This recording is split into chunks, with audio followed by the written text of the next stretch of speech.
کیا جا رہا ہے کہ جو ان کے قول کے مطابق، جو ان کی تعریف کے مطابق اصحابی ہے، اس کے ساتھ بھی رضی اللہ لگاؤ۔ ہمارے نزدیک امیر معاویہ امیر المومنین کے سامنے اس نے جنگ کیا، ہم اس کے لیے رضی اللہ لکھنے کے لیے تیار نہیں ہیں، ہمیں مجبور کیا جا رہا ہے اس کے ساتھ بھی رضی اللہ لکھو۔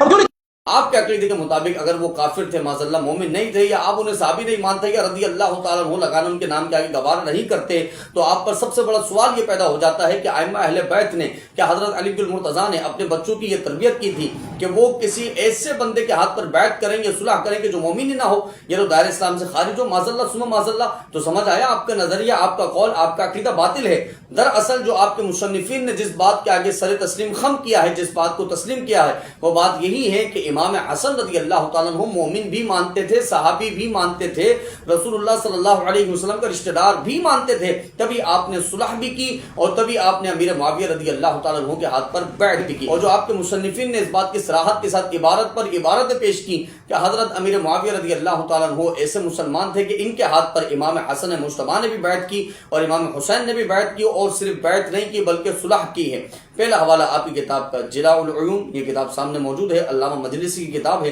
جلد نمبر 1 صفحہ نمبر 238 پر یہ عبارت موجود ہے۔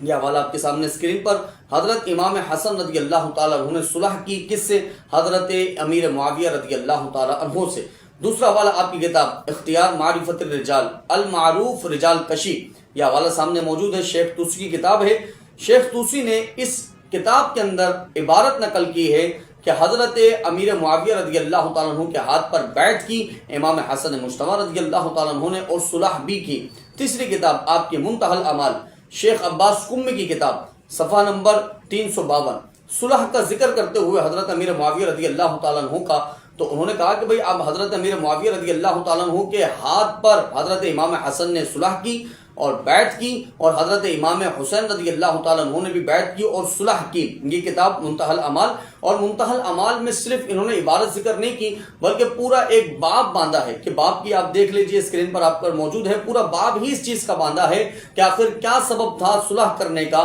حضرت امام حسن مجتبی کا امیر معاویہ رضی اللہ تعالیٰ عنہ سے۔ چوتھا آپ کی کتاب مناقب آل ابی طالب، مناقب آل ابی طالب کے اندر پوری فصل اس بات کی قائم کی گئی ہے، یہ سامنے آپ دیکھ سکتے ہیں کہ پوری فصل اس بات پر قائم کی گئی کہ حضرت امام حسن مجتبی رضی اللہ تعالیٰ عنہ نے بیعت کی حضرت امیر معاویہ رضی اللہ تعالیٰ عنہ سے۔ اور اختیار فی معرفت الرجال کی عبارت کے واضح طور پر جملے ہیں کہ حضرت امیر معاویہ رضی اللہ تعالیٰ عنہ نے فرمایا تھا کہ اے امام حسن رضی اللہ تعالیٰ عنہ آپ کھڑے ہوئے اور بیعت کیجیے، تو امام حسن کھڑے ہوئے اور بیعت کی۔ پھر ثم قال، پھر انہوں نے فرمایا اے حسن اے حسین رضی اللہ تعالیٰ عنہ اب آپ کھڑے ہوئے اور آپ بیعت کیجئے، تو امام حسین بھی کھڑے ہوئے، انہوں نے بھی بیعت کی اور صلح کی۔ تو آپ کے 4 کتابوں کے حوالے میں اس بات پر پیش کر چکا ہوں کہ حضرت امام حسن مجتبی رضی اللہ تعالیٰ عنہ نے بیعت کی امیر معاویہ رضی اللہ تعالیٰ عنہ کے ہاتھ پر اور ان سے صلح کی۔ آپ کے عقیدے کے مطابق اگر وہ کافر تھے، معاذ اللہ مومن نہیں تھے، یا آپ انہیں صحابی نہیں مانتے یا رضی اللہ تعالیٰ عنہ لگانا ان کے نام کے آگے گوارا نہیں کرتے،